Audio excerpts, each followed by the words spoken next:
Good morning student. पिछले class में तो हमने संधि पढ़ा है और उसका क्वेश्चंस आप लोगों को दिए जो आप होमवर्क घर में बना रहे होंगे। नेक्स्ट क्लास चैप्टर आज हम स्टार्ट किए हैं जो है समास।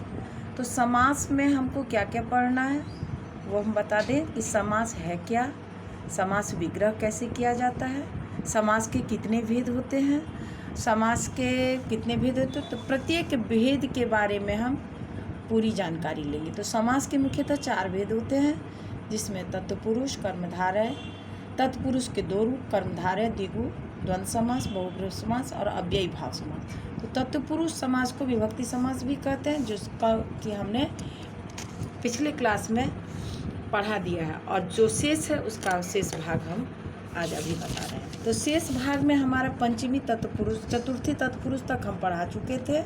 अब पंचमी तत्पुरुष समास पर हम आ रहे हैं। पंचमी तत्पुरुष समास इसके पूर्व पद में जिसके पूर्व पद में पंचमी विभक्ति होती है उसे पंचमी तत्पुरुष समास कहते हैं। जैसे वृक्षपतितः, वृक्षातपतितः, समस्त पद हो गया वृक्षपतितः, समस्त पद वृक्षपतितः, इसका विग्रह हो गया वृक्षातपतितः, यानी पूर्व पद में वृक्ष से पत्ता अलग है, वृक्ष से गिरा यानी पंचमी विभक्ति, तो वृक्षातपतितः, ग्रामगतः, ग्रामादगतः, कूपपतितः, कूपादपतितः। इस प्रकार पंचमी तत्पुरुष समास हो गया।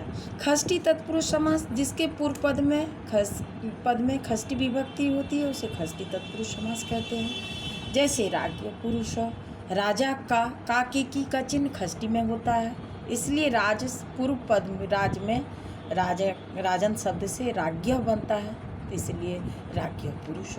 देव का देव शब्द रूप में देवस्य बनता है षष्ठी में, इसलिए देवस्य पूजित। विद्यालय तो विद्या का घर, तो विद्या लता शब्द से गया, इसलिए इसका षष्ठी लताया तो विद्याया आलय। जीवन रक्षा, जीवन देव शब्द से गया तो जीवनस्य रक्षा। इस प्रकार षष्ठी तत्पुरुष समास कंप्लीट हुआ।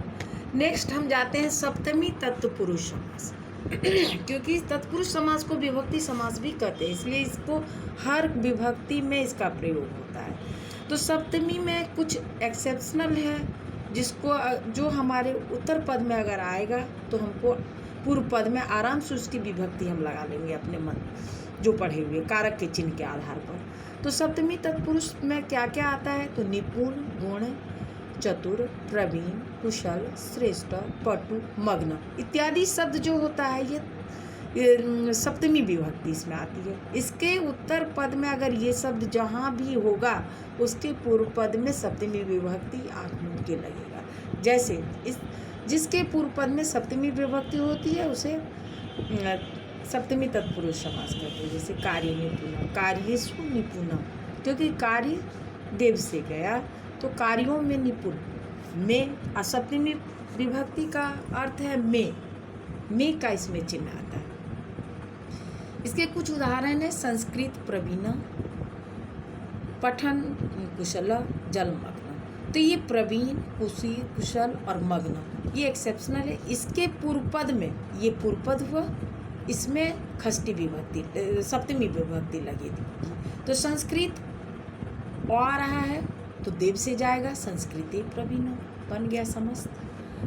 पठन अशब्द है तो पठने कुशल, जल भी आ रहा है अकारांत है तो जले मग्न। इस प्रकार तत्पुरुष समास के विभक्ति समास हमारा कंप्लीट हो गया।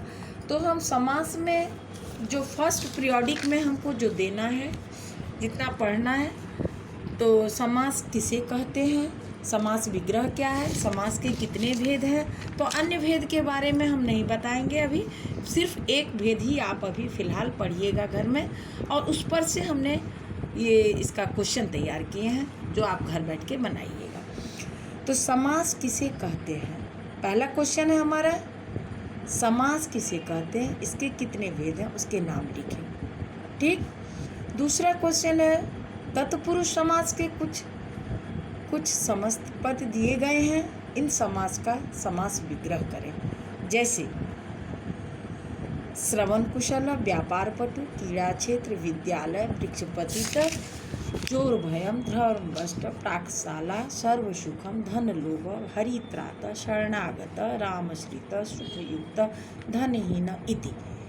इतने सारे समास का समस्त पद दिया गया है, समस्त पद। अब इसका विग्रह, समास विग्रह आपको घर में करना है, इसका विग्रह करना है, बनाना। ये आपका होमवर्क हो गया। इसके बाद हम नेक्स्ट समास का द्वितीय भेद जो है कर्मधारय और द्विगु, इसको पढ़ाएंगे और नए निषेधात्मक समास नेक्स्ट क्लास में पढ़ाएंगे। धन्यवाद।